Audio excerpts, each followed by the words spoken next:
How do you say it? Honguito. Honguito? Honguito. You don't put the S on the end of it, or you do? Honguitos. Okay, you say it. Jazz. Honguitos. There you go. I'm getting to be a Spanish speaker here. Honguitos. Okay.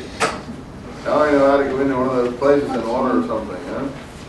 Give me some, how do you say, fried mushrooms. Yeah, there's that. We arrived in a little mining town, northern Chihuahua, at 10 p.m. on Wednesday. We walked from the place. I had parked the car to the outskirts of town to the house of friends. Taramara Indian and his wife. And the next morning, we woke about 5 in the morning. He brought us some gruel. We sat down and talked to Don Juan. After breakfast, the man put water in my canteen and 2 sweet rolls in my knapsack. Don Juan handed me the canteen, fixed the knapsack. He's going to go hiking with Don Juan. We climbed gentle slopes. We reached the steeper inclines.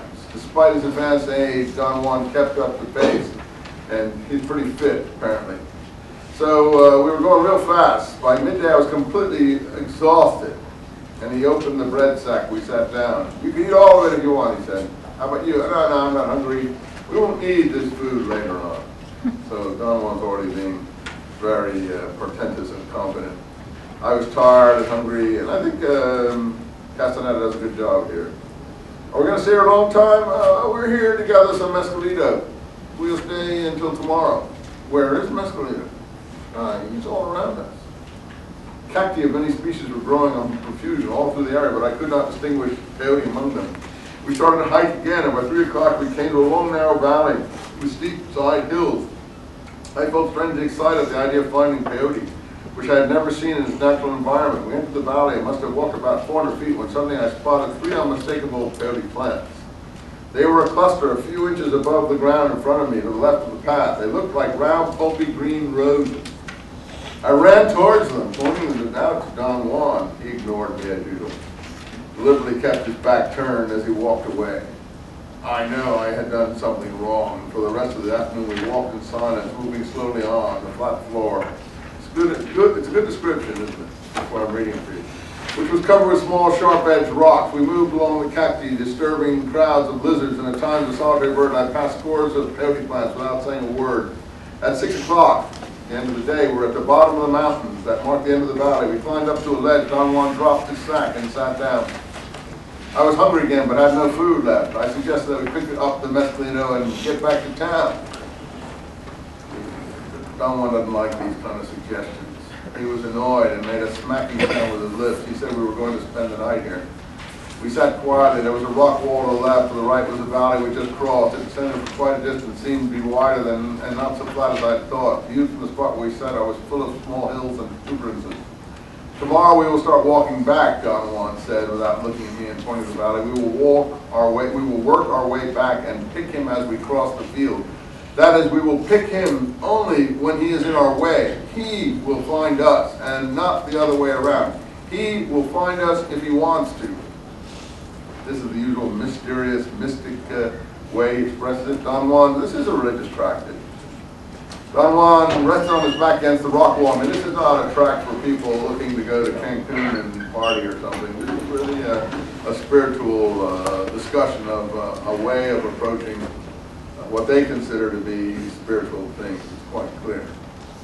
Don Juan rested his back against the rock wall and with his head turned to the side continued talking as though another person were beside myself. One more thing. Only I can pick him. You carry the bag. Walk ahead of me. I don't know yet, but tomorrow you will not point at him as you did today. So he doesn't like, this childish behavior. Again, it's a matter of dignity, elegance, how you want to live. He wants a little bit of, something, and that's not taught in any particular religious tradition, although all of them may claim to teach. That's just natural. I mean, you could take a barbarian and tell him, oh, what do you admire about that person? And it'll be something, higher than ordinary. Not running after a plant the minute you see it like a child would do, not crying out. These are things that are just innate. I call them a matter of aesthetics. I don't know if you've ever seen that word and know what it means, but aesthetics is something to do with the science of beauty. Some people get it mixed up with that. What's the difference between this and this? Aesthetics kind of like to, they endure pain for a cause of good, more or less. I don't know Well, how to we're explain looking it. It's kind of like that. That's already pushing it beyond what maybe the word is. Aesthetics just means looking for people. Maybe people who do that, that's you're thinking of a stoic because it endures pain, but aesthetic, not necessarily looking for pain. I thought you were trying to an ascetic. Oh, you're talking about an ascetic?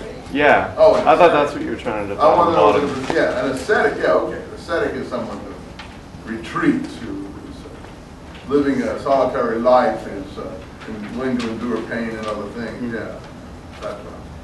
So most people don't understand the difference in these two words.